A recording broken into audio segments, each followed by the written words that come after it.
लोकसभा चुनाव नजदीक है और किसी भी वक्त चुनावों की तारीखों का ऐलान हो सकता है। ऐसे में चुनावी हलचल भी खासी तेज हो चुकी है। आज हम खास तौर पर नजर डालने जा रहे हैं दो राज्यों महाराष्ट्र और बिहार की सियासत पर। महाराष्ट्र जहां लोकसभा की 48 सीटें हैं, बिहार जहां लोकसभा की 40 सीटें हैं, ये दोनों राज्य सीटों के लिहाज से काफी अहम हो जाते हैं। तो सबसे पहले हम महाराष्ट्र की अगर बात करें तो यहां पर लोकसभा चुनावों की घोषणा कभी भी हो जाएगी, लेकिन महाराष्ट्र में जो महाविकास अघाड़ी है उसके घटक दलों में सीटों के बंटवारे का पेच अभी भी फंसा हुआ है। महाविकास अघाड़ी में शिवसेना उद्धव ठाकरे, कांग्रेस और एनसीपी शरद पवार गुट तीन प्रमुख घटक दल हैं। इसके अलावा प्रकाश अंबेडकर की वंचित बहुजन अघाड़ी और राजू शेट्टी की स्वाभिमान शेतकारी संगठन को भी साथ लेने की कोशिश है, लेकिन वंचित बहुजन अघाड़ी के प्रकाश अंबेडकर की माने तो महाविकास अघाड़ी के तीन प्रमुख घटक दलों में ही आम सहमति अभी तक नहीं बन पाई है। मुंबई से हमारे सहयोगी सुनील सिंह जुड़ रहे हैं इस पर ज्यादा अपडेट के साथ। सुनील, यहां पर 48 सीटें महाराष्ट्र की, अब तक कितनी सीटों पर महाविकास अघाड़ी में सहमति बनती हुई दिख रही है? कहां बात नहीं बन रही है और क्यों नहीं बन रही है?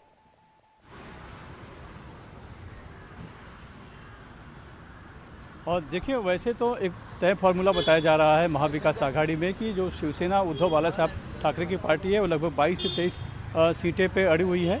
कांग्रेस के हिस्से में 15 के करीब सीटें जा सकती है और एनसीपी शरद चंद्र पवार के हिस्से में 10 सीटें जा सकती है। लेकिन इन्हीं में से अपना हिस्सा देना है वंचित बहुजन अघाड़ी को और राजू शेट्टी की जो है कि पार्टी को देना है। तो दो सीटें दी जाएगी ऐसा कहा जा रहा है, लेकिन ये दोनों दल जो हैं दो सीटों पे तैयार नहीं है, ये जानकारी मिल रही है।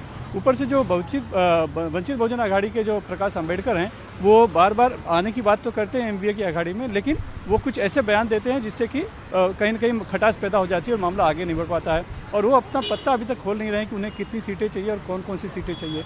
उन्होंने अब ये इतना हद तक पहुंच गए हैं कि उन्होंने एक पत्र लिख दिया कांग्रेस को और राज्य के जितने नेता हैं उनसे बातचीत करने के लिए मना कर दिया। अब वो सीधे जो केंद्रीय नेतृत्व है कांग्रेस का उससे बात कर रहे हैं, उससे बात करने की कोशिश कर रहे हैं। तो मामला ये जो है कि यहाँ पे बहुत ज़्यादा फंस गया है, खास करके प्रकाश अंबेडकर को लेकर जो बताया जा रहा है। तो क्या उन्हें साथ में रखें, नहीं रखें? नहीं रखते हैं तो दलितों की एक नाराज़गी हो सकती है, एक सवाल है। और जो चाहते हैं कि वोटों का बंटवारा न हो बीजेपी के खिलाफ, इसीलिए कांग्रेस और शिवसेना और उद्धव बाला साहब ठाकरे एनसीपी तीनों दल चाहते हैं कि वो साथ में रहें, लेकिन बात बनती उतनी नज़र नहीं आ रही है। अब आज ही देखिए एमवीए की फिर से मीटिंग होने वाली है, सीट शेयरिंग पर बताया जा रहा है, लेकिन इसमें प्रकाश अंबेडकर को नहीं बुलाया गया है। सिर्फ कांग्रेस, शिवसेना उद्धव बाला साहब ठाकरे और एनसीपी शरद चंद्र पवार के नेता यहाँ पर उपस्थित रहेंगे। अब उसमें चर्चा सीट शेयरिंग पे होगी, ये भी खुलकर नहीं बताया गया। ये पता ये भी चल रहा है कि कल रविवार को चूँकि राहुल गांधी की जो भारत जोड़ो न्याय यात्रा है वो मुंबई पहुंच रही है, शिवाजी पार्क में बड़ी सभा होनी है, उसका समापन होगा, तो उसकी तैयारी को लेकर भी मीटिंग हो सकती है। तो मामला बहुत ही उलझा और रहस्यमय सा बना हुआ है, खुलकर उभर नहीं आ रहा है।